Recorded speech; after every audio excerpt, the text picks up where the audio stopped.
오늘 함께 보실 말씀 빌립보서 4장인데요. 빌립보서 4장 4절부터 6절까지의 말씀입니다. 빌립보서 4장 4절부터 6절까지의 말씀, 우리 3절 말씀인데요. 우리 한 목소리로 읽겠습니다. 시작. 주 안에서 항상 기뻐하라. 내가 다시 말하노니 기뻐하라. 너희 관용을 모든 사람에게 알게 하라. 주께서 가까우시니라. 아무것도 염려하지 말고 다만 모든 일에 기도와 간구로 너희 구할 것을 감사함으로 하나님께 아뢰라. 아멘. 우리가 신앙생활하면서 꼭 기억해야 될 것 중에 하나는 하나님이 우리와 함께한다는 사실입니다. 하나님은 언제 어디서나 우리와 함께 하시는 줄로 믿습니다. 다만 이 사실을 진정으로 아는 것이 필요해요. 하나님이 나와 함께한다는 것을 머릿속으로 동의하고 인정하는 것을 넘어서 일상에서 하나님의 함께하심, 하나님의 임재를 누릴 수 있어야 합니다. 특별히 이 하나님의 임재 의식은 우리의 마음이 지치고 힘들 때, 어려울 때 우리에게 소망을 갖게 해줍니다. 고난이 무엇이든 그것을 버텨내고 이겨내고 돌파할 수 있는 능력을 주는 것이 이 하나님의 임재 의식이에요. 이런 거죠. 전능하신 하나님이 나와 함께 하시기 때문에 내가 무엇을 두려워하리요. 나를 사랑하시고 나와 함께 하시는 하나님이 나의 산성과 방패와 피할 바위 되시기에 내가 포기하지 않으리라.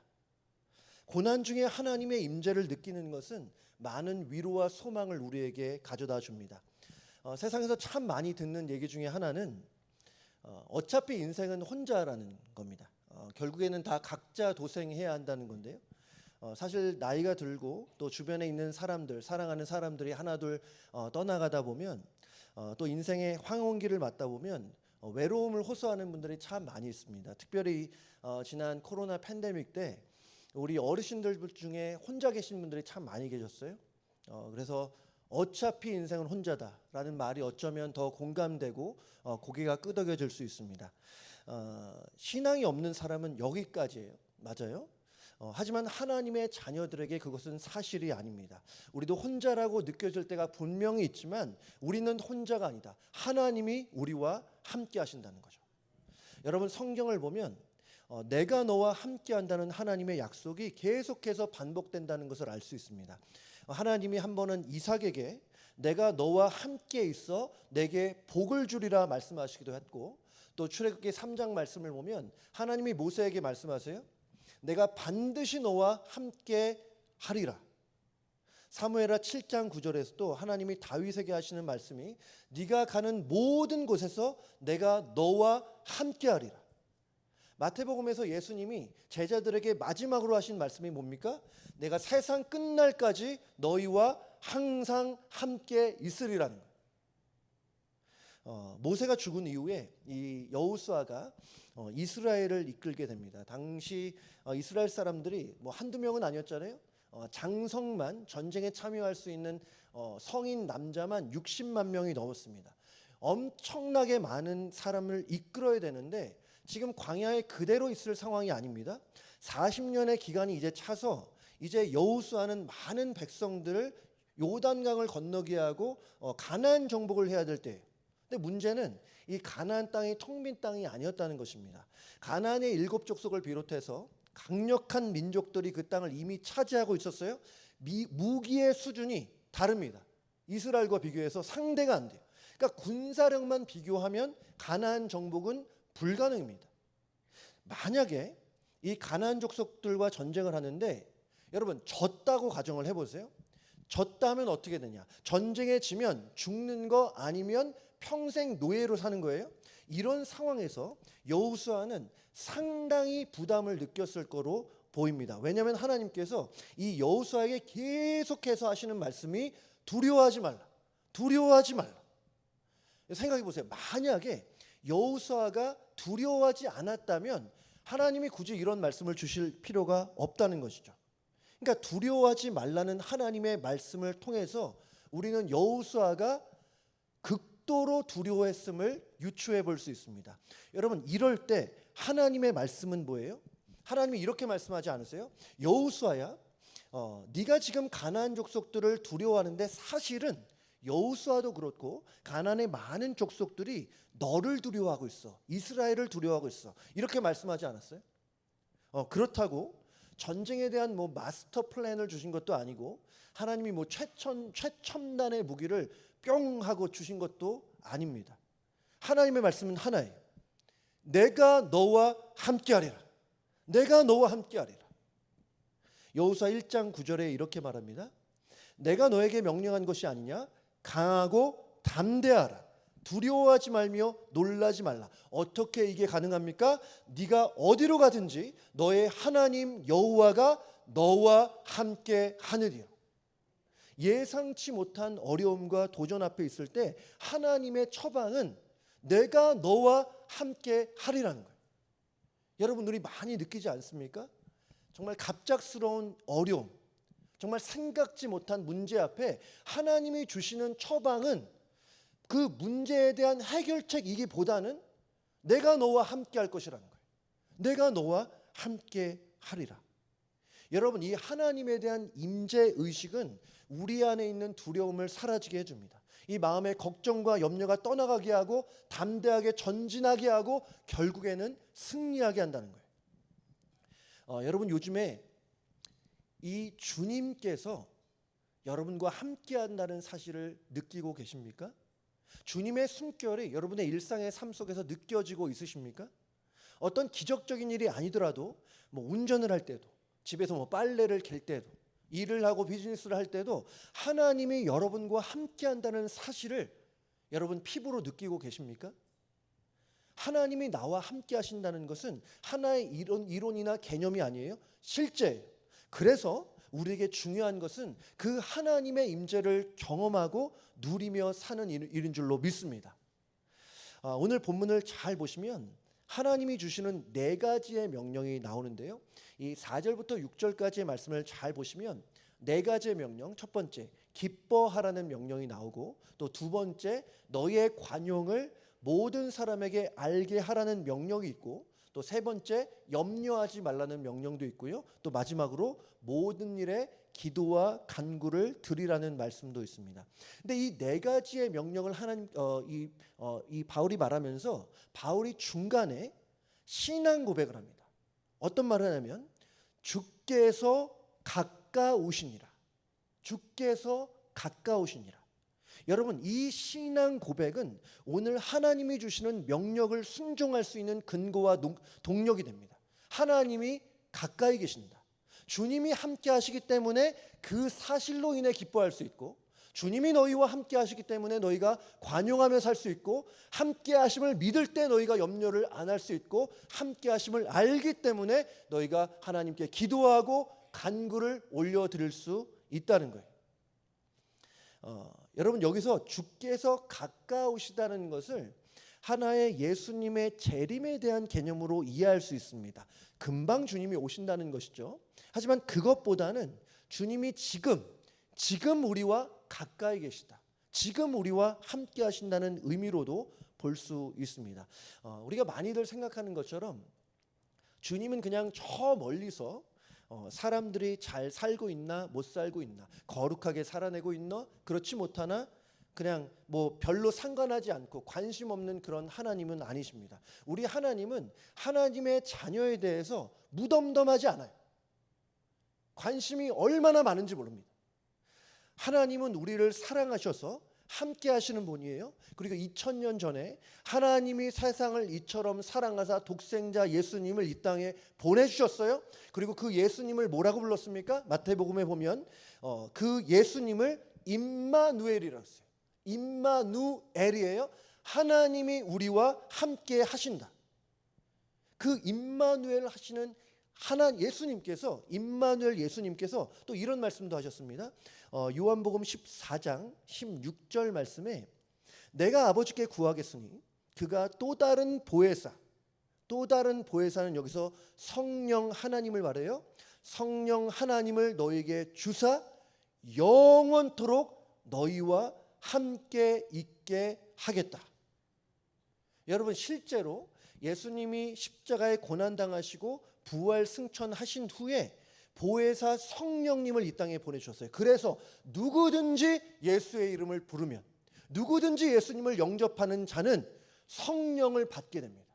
성령님이 우리 주변에 계실 뿐 아니라 성령님이 우리 안에 내주하셔서 우리의 삶을 도우시는 분이죠. 예수님도 성령 하나님을 통해서 우리 안에 계신다고 말씀할 수 있어요.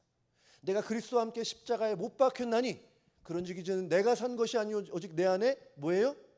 그리스도께서 사시는 것이라. 여러분, 이 사실, 하나님이 우리와 함께 하신다는 그 사실을 근거해서 오늘 나오는 네 가지의 명령, 하나님의 말씀에 순종할 수 있는 것입니다. 먼저 첫 번째, 주 안에서 항상 기뻐하라. 제가 이미 여러 번의 설교를 통해서 많이 다룬 내용입니다. 제가 이 빌립보서 시리즈를 시작하면서 부제로 감옥에서 온 기쁨의 편지라고 했습니다. 감옥에서 온 기쁨의 편지. 굉장히 역설적이죠. 근데 제가 여기서 이 기쁨의 편지라고 이름한 것은 먼저는 이 편지 안에 기쁨에 대한 많은 말씀을 하고 있기 때문입니다. 기뻐하라. 항상 기뻐하라. 나의 기쁨이요. 면류관인 형제들아. 만약에 이 빌립보서를 검색을 해본다면 우리 연관 검색어라는 말이 있잖아요. 연관 검색어는 기쁨이라고 생각합니다. 기쁨으로 이 편지가 도배가 되어 있어요. 제가 알아보니까 이 기쁨이라는 명사가 6번이 나오고 기쁨이라는 동사, 기뻐하다라는 동사가 12번이에요. 18번 총. 그러니까 이 4장밖에 안 되는 길지 않은 편지에 18번이나 기쁨을 언급하고 있습니다. 참 놀라운 것은 바울이 지금 기쁨을 논할 만한 상황이 아니라는 거예요. 지금 그는 감옥 안에 있습니다. 굉장히 어두컴컴했을 수 있어요. 배식을 제대로 해줬겠습니까? 감옥 안에서도 아마도 쇠사슬에 매여 움직임조차 편하지 않았을 거예요. 그리고 더 문제는 뭐냐면 언제 재판을 하게 될지, 그리고 석방이 될 수 있을지, 아니면 재판 후에 사형을 언도받을지 전혀 모르는 상황이에요. 보통이라면, 우리가 감옥에 가보진 않았지만 보통이라면 절망하고 신세 한탄하고 불평하지 않겠습니까? 지금 또한 여러분, 이 빌립보 교회는 바울이 개척한 교회예요.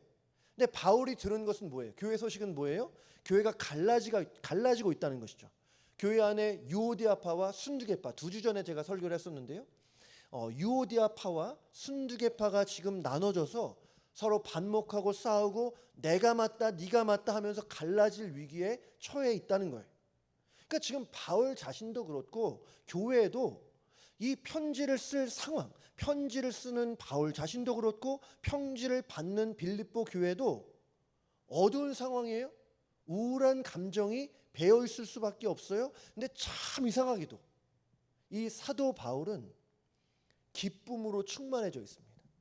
이 편지에 기쁨이 배어 있어요. 왜요? 그는 계속해서 말해요. 주 안에서 기뻐하라. 주 안에서 기뻐하라. 사람의 시선으로 보면 그는 지금 감옥 안에 있습니다.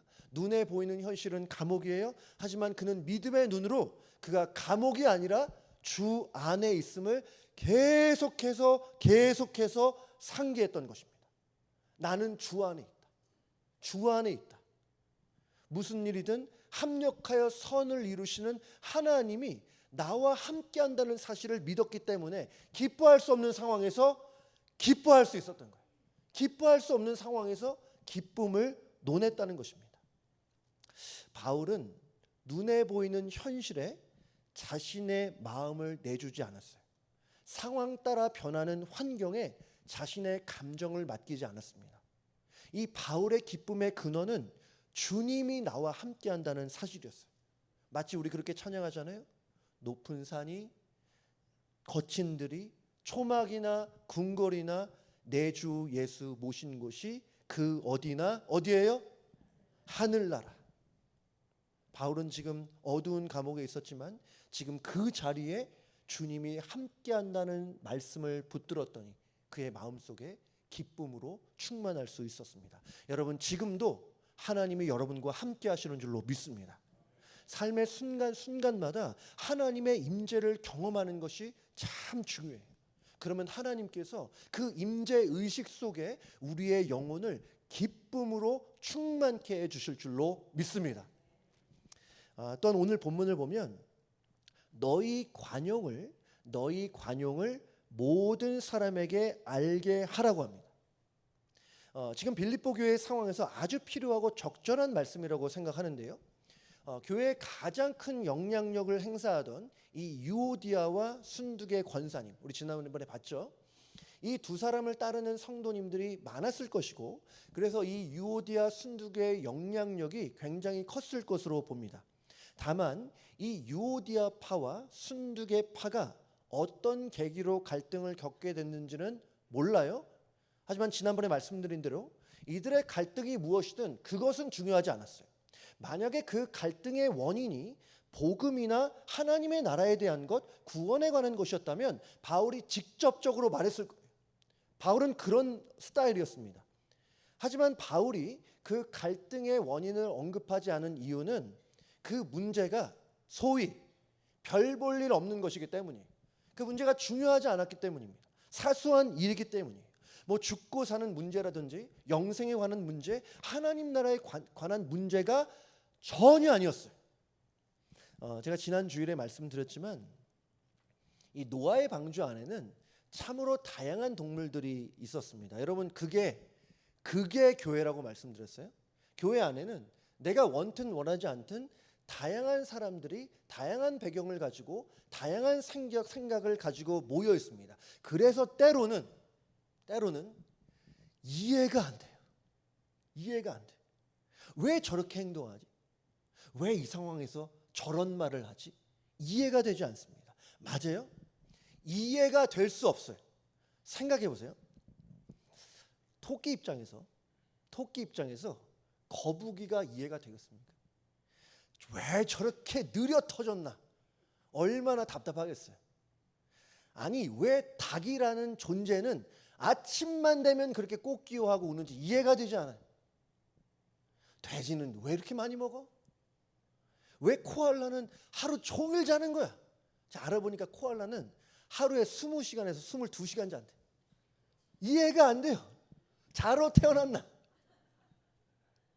여러분 이렇게 다양한 사람들이 하나 될 수 있는 방법이 오늘 본문에 나온 관용이라고 생각합니다. 관용은 무엇이냐?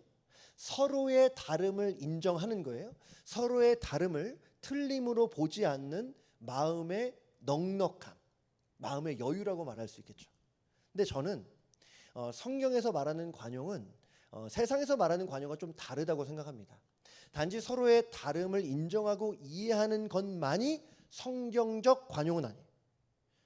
기준이 있어요. 복음의 기준 안에서 서로의 다름을 인정하는 것이 관용입니다. 복음의 기준 밖에서 하는 관용은 성경적 관용이 아니에요. 요즘 관용이라는 이름으로 모든 것을 다 이해해야 한다는 주장이 인기가 있습니다. 기준이 없어요? 내가 맞다면 당신의 생각도 맞을 수 있다. 굉장히 파퓰러한 생각입니다. 그리고 근데 종교적으로만 봐도 이렇게 말할 수 있어요. 기독교만 옳으냐? 교회에서 갖는 그 신앙만 옳으냐? 아니, 이슬람교도 옳을 수 있고 불교 안에서도 진리가 있을 수 있고 구원이 있을 수 있지 않느냐? 산을 오르는데 왜 이쪽 길만 고수하느냐? 저쪽으로 돌아가는 길도 있지 않느냐? 나만 옳다고 하는 것은 바른 태도가 아니다. 이러면서 기독교를 비판합니다. 기독교는 너무나 독선적이라는 거죠. 관용이 없다는 거예요. 하지만 우리가 이 관용을 베푸는 것은 복음의 기준 안에서요. 복음의 기준을 넘어서면서까지 관용을 베푸는 것은 여러분 잘못된 것입니다. 요즘 그 차별금지법 반대로 인해서 이 한국교회에 많이 모인다고 하죠. 10월 27일인가요? 많이 모여서 집회를 계획하고 있는 거 들어보셨을 거라고 생각합니다. 우리 미국에서는 뭐 말하지 않아도 우리 아이들 공립학교만 보더라도 심각하잖아요. 근데 이런 말들이 아주 노멀해요. 이성 간에 사랑하기 때문에 이성 결혼이 있는 것처럼 동성 간에도 사랑할 수 있으니까 동성 결혼도 있지 않느냐. 그러면서 기독교에는 하나님을 사랑이라고 말하면서 이런 생각을, 이런 다양한 생각을 왜 이해하지 못하고 관용해 주지 못하냐? 여러분, 그렇지 않아요? 우리가 관용을 베풀어야 되는 것은 맞지만 어디까지나 복음의 기준 안에서의 관용이에요. 기독교의 사랑은 여러분 진리 안에서의 사랑입니다. 진리 없는 사랑은 하나님이 보실 때 사랑이 아니에요. 관용하되 진리의 기준 안에서 관용하는 거예요. 다만 어떠한 사건이나 생각이 복음의 기준 안에서의 다름이라면 우리가 관용을 베풀 수 있어야 됩니다. 신학자 이 멜데니우스라는 사람이 이런 말을 했어요. 유명한 문구인데요. 본질적인 것에는 일치를, 비본질적인 것에는 자유를, 모든 것에는 사랑을. 예수 안에서 진정으로 성숙한 사람은 자신의 주장을 관철하고 나의 옳음을 주장하는 사람이 아닙니다. 여러분, 본질적인 것, 예수님과 진리와 구원에 관한 것에 대해서는 양보해서는 안 돼요. 타협이 없어요. 하지만 비본질적인 것들, 그렇게 중요하지 않은 것들에 대해서는 마음의 여유를 가지고 이해하려는 노력이 있어야 됩니다. 근데 저도 그렇고 우리는 작은 것에 목숨 걸 때가 많아요. 여러분, 그래서는 안 됩니다. 잘 분별은 해야 되지만 넉넉한 마음을 가지고 사람들을 대하고 사람들의 생각, 복음의 기준 안에 있다면 여유를 가지고 그것을 포용할 수 있는 마음이 있어야 된다. 여러분, 그것이 주님의 마음이 아닐까 싶습니다. 생각해 보세요. 나의 부족함과 나의 연약함을 가장 잘 아시는 예수님께서, 그 예수님께서 나를 이해하시고 품어주셨잖아요. 우리의 실수와 치부, 누구도 모르는 나의 실수와 치부와 잘못에 대해서 너무나 잘 아시는 하나님이 우리와 함께 하시잖아요. 여러분, 그러한 주님의 은혜를 받은 사람은 진리 안에서라면 서로에게 관용을 베풀어 줘야 될 줄로 믿습니다.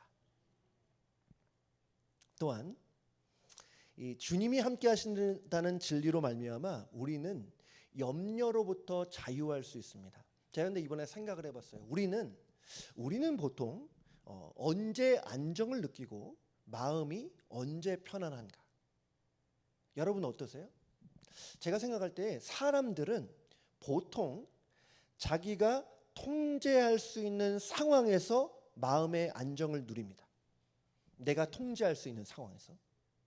예전에 이런 일이 있었습니다. 2차 세계대전이 끝나고 나서 이 몇 명의 심리학자들이 군인들을 대상으로 조사를 했습니다. 먼저 육군들을 대상으로 조사를 해보니까 이 트라우마가 심각한 거예요.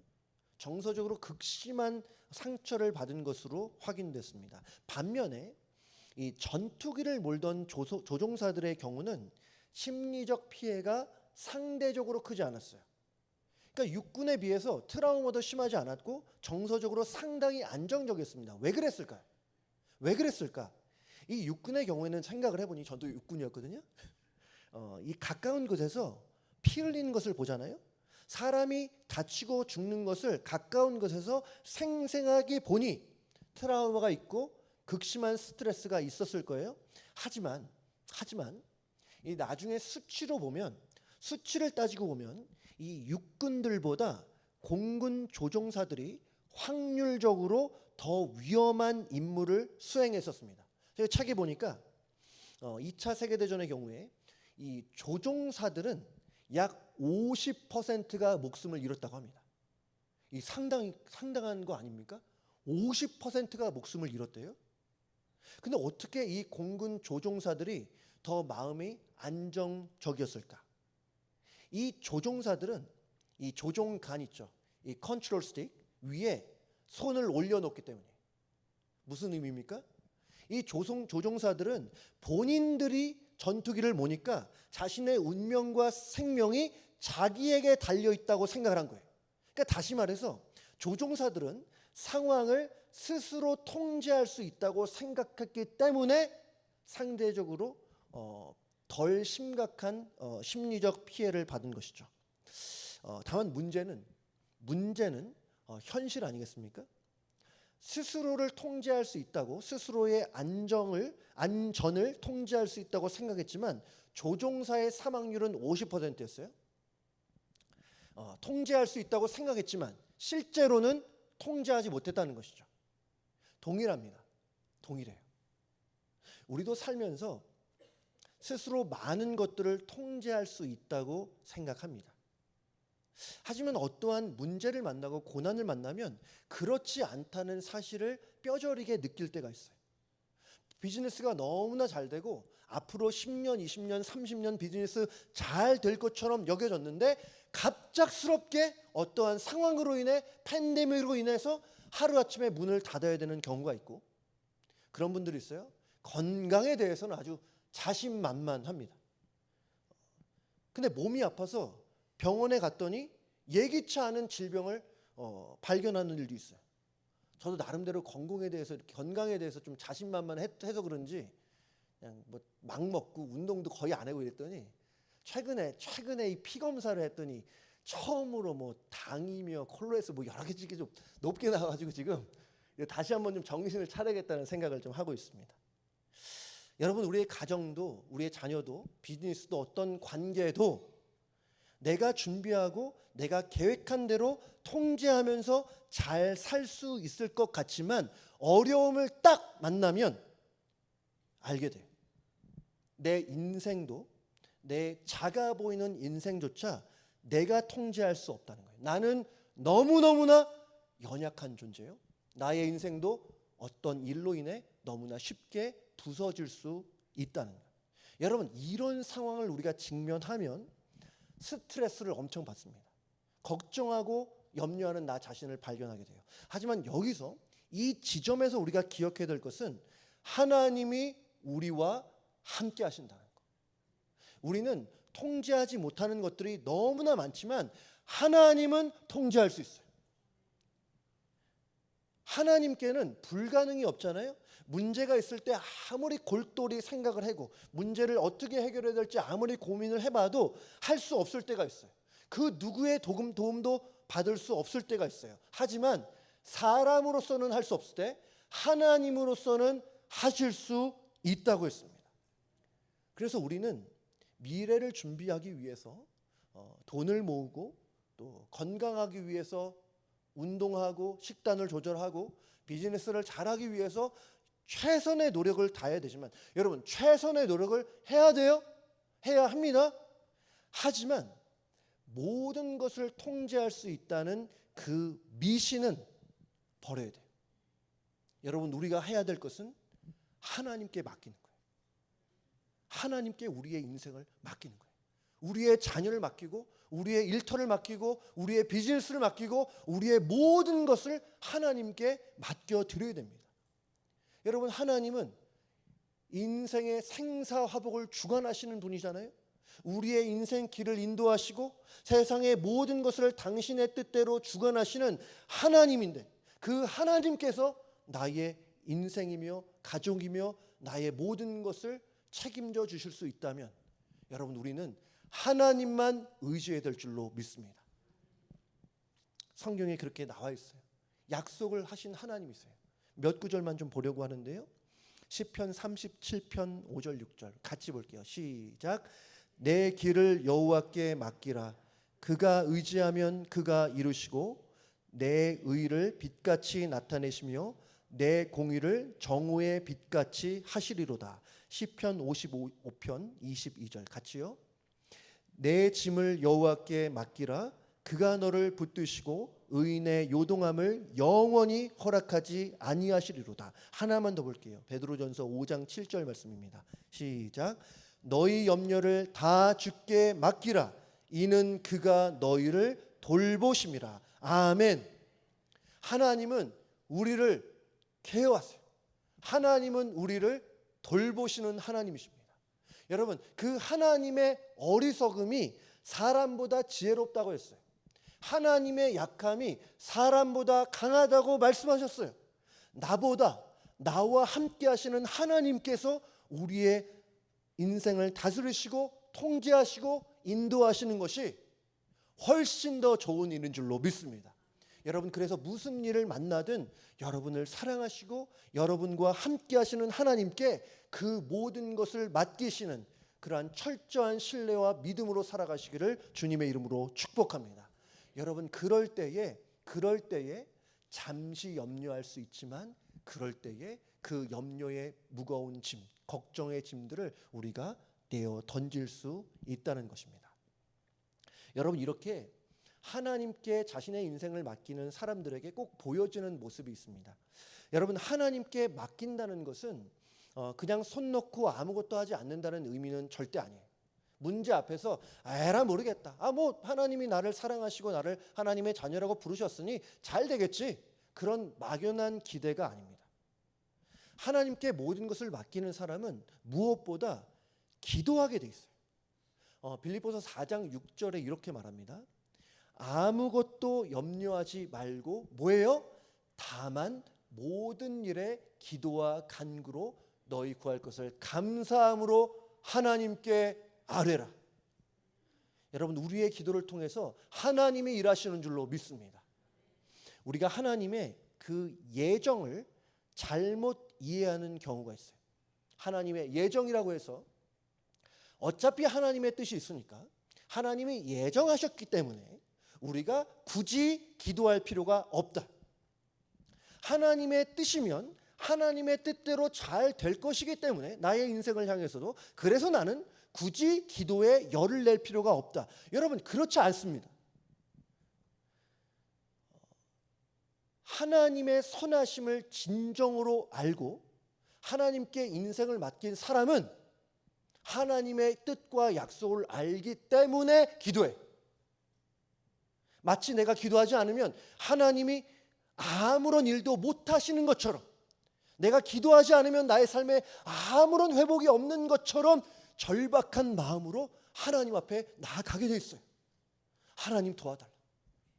하나님 나를 불쌍히 여겨달라. 하나님이 아니면 이 일이 도저히 해결될 길이 없다는 그런 간절함으로 하나님 앞에 기도하게 되어 있습니다. 생각해 보면 얼마나 많은 하나님의 자녀들이 기도하면 받았을 축복을 받지 못했을까?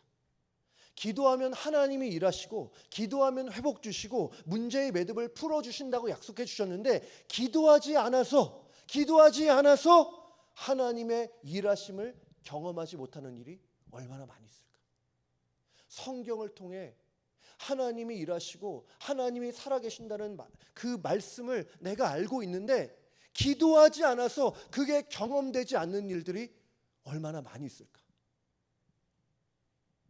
여러분, 기도하면 하나님이 일하시는 줄로 믿습니다.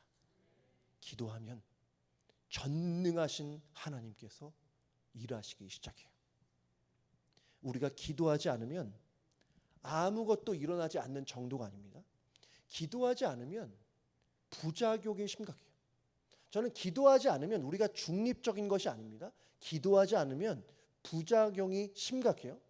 어떤 문제가 앞에 있어요. 기도하지 않고 문제가 해결됐습니다.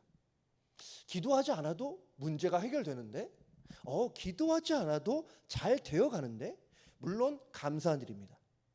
하지만 기도하지 않고 무언가 잘 풀리고 승승장구하면 사람은 누구나 쉽게 교만해져요.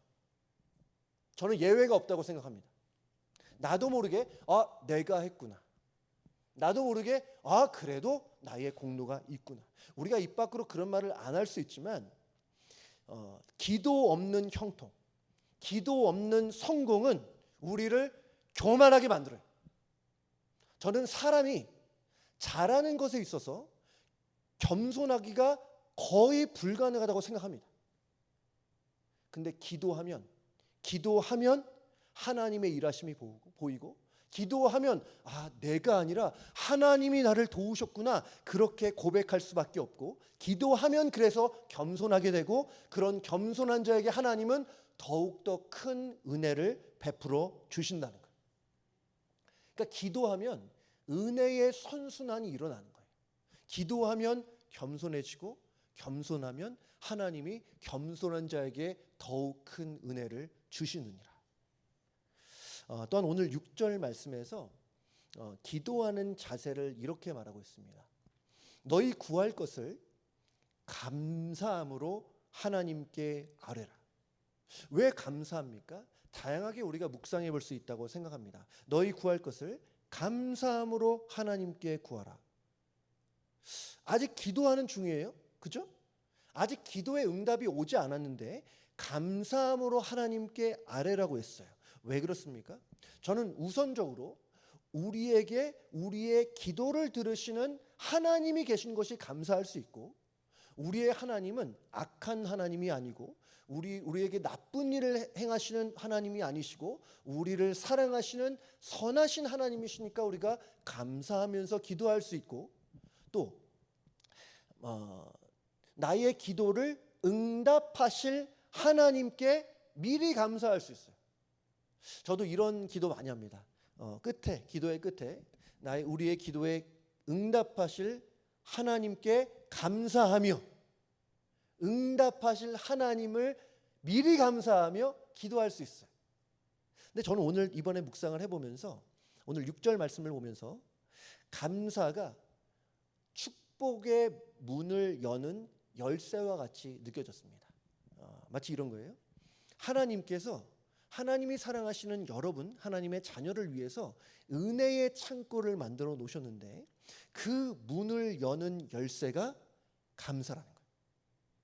감사. 원망과 불평이 아니라 감사, 의심이 아니라 감사. 좀 전에 우리 찬양했죠. 감사함으로 그 문에 들어간다. 시편 100편 4절에 있는 말씀인데요.